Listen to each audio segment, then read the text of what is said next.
Supreme court ने हाल ही में वक्फ संशोधन अधिनियम 2025 के कुछ प्रावधानों पर अंतरिम आदेश जारी कर दिया है, जिससे कानून के कुछ विवादास्पद पहलुओं पर अस्थायी रूप से रोक लग गई है।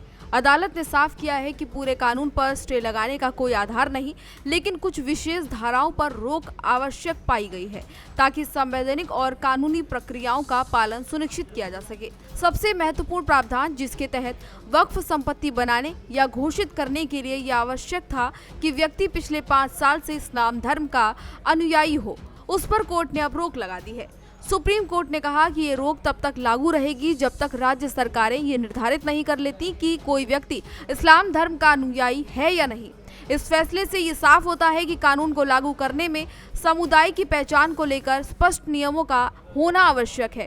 याचिकाकर्ताओं ने यह भी सुनिश्चित कर दिया है कि नए कानून के अनुसार वक्फ बोर्ड के मुख्य कार्यकारी अधिकारी के पद पर गैर मुस्लिम भी आ सकते हैं और इस पर रोक लगाई जानी चाहिए। कोर्ट ने कहा कि जहां तक संभव हो मुख्य कार्यकारी अधिकारी मुस्लिम होना चाहिए, लेकिन योग्य मुस्लिम उम्मीदवार न होने की स्थिति में गैर मुस्लिम की भी इस पद पर अब नियुक्ति की जा सकती है। इस पद पर गैर मुस्लिम भी आ सकते हैं। उम्मीद है कि सुप्रीम कोर्ट में वक्फ अमेंडमेंट एक्ट 2025 से रिलेटेड जो केस चल रहा है उसके मुताल्लिक कोई इंटरिम फैसला आएगा और हम लोगों के एडवोकेट्स ने कोर्ट के सामने बहुत ही मजबूती के साथ अपने यहाँ पॉइंट ऑफ व्यू रखा है और इस बात को साबित करने की कोशिश की है कि वक्फ जो है वो मज़हब इस्लाम का एक इंटीग्रल पार्ट है, लिहाजा उसमें कोई भी ऐसे चेंजेस नहीं या अमेंडमेंट नहीं होने चाहिए जो बेसिकली मज़हब इस्लाम के ख़िलाफ़ हों।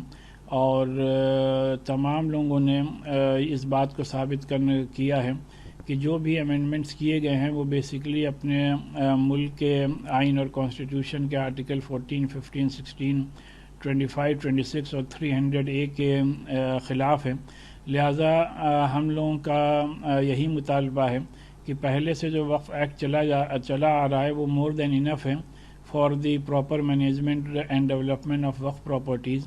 तो इस तरीके के अमेंडमेंट जिसमें कि नॉन मुस्लिम्स का इंक्लूजन है और वक्फ बाय यूज़र को ख़त्म करने की एक कोशिश है और उसी के साथ साथ लिमिटेशन एक्ट से में वक्फ प्रॉपर्टीज़ को शामिल करना है। कई ऐसे प्रोविज़न्स हैं जिससे कि वक्फ को फ़ायदा नहीं बल्कि नुकसान होने की ज़्यादा उम्मीद है। वक्फ बिल 2025 को लेकर जो आज सुप्रीम कोर्ट में सुनवाई है, पूरी दुनिया की निगाह इस बात पर लगी हुई कि आखिर जो है सुप्रीम कोर्ट इस मामले में आज क्या कहता है। आप ये देखिए, बहुत सारे लोगों की अपीलें थी और खासकर जो मुस्लिम तंजीमें थी, मुसलमान की ऑर्गेनाइजेशन थी और खुद हिंदुस्तानी मुसलमान ये चाहता था कि वक्फ की जो अथॉरिटी है वो उनके पास रहने दिया जाए और किसी भी तरीके का इसमें संशोधन ऐसा न किया जाए जिससे वक्फ में छेड़छाड़ हो सके। तो हम उम्मीद करते हैं कि सुप्रीम कोर्ट आज यकीनन एक ऐसा फैसला सादिर करेगा जिससे वक्फ की अथॉरिटी और जो मुसलमानों को जो उम्मीदें हैं सुप्रीम कोर्ट से वो जरूर बहाल होगी।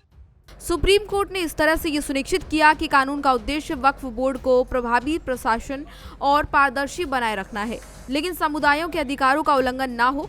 इसके अलावा कोर्ट ने वक्फ भूमि विवादों के कलेक्टर को अधिकार देने से इनकार कर दिया है और कहा कि इस प्रकार के मामलों का निपटारा केवल ट्रिब्यूनल द्वारा किया जाएगा। अदालत ने ये भी सीमित किया है कि केंद्रीय वक्फ बोर्ड के अधिनियम में 4 गैर मुस्लिम सदस्य हो सकते हैं, जबकि राज्यों के वक्फ बोर्डों में ये संख्या 3 तक सीमित होगी। साथ ही धारा 23 के तहत एक्स ऑफिसियो अधिकारी मुस्लिम समुदाय से होना आवश्यक है।